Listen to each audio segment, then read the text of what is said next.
So we're in Acts 14 through 18.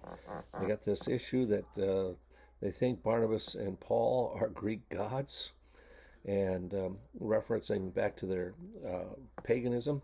So this is how they responded.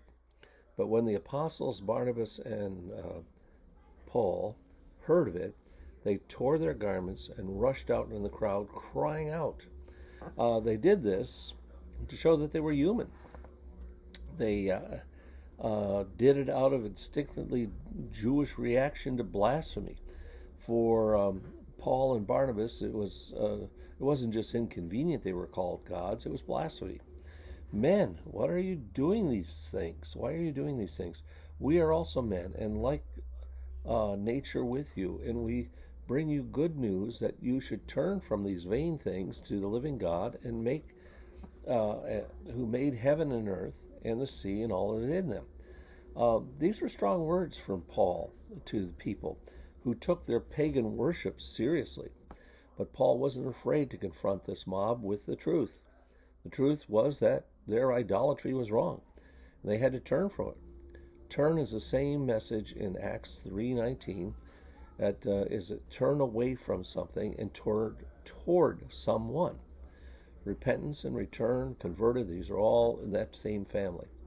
As Paul told more about Jesus and what he had done, he especially wanted to turn from useless things to the living God. Jesus could not merely be added to their pagan ways.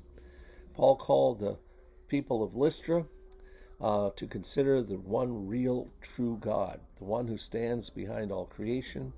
He's not a lesser God, he is God.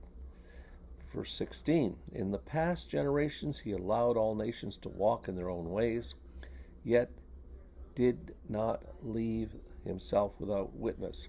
For he did good by giving you rains from heaven and fruitful seasons, satisfying your hearts with food and gladness. Even with these words, they scarcely restrained the people from offering sacrifice. Previous to the gospel, they were allowed to follow their own reason, their passions.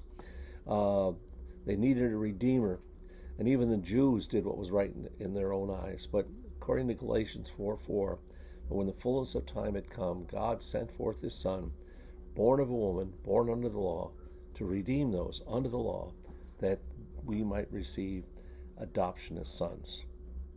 He did not want the witness tainted by the paganism of these people.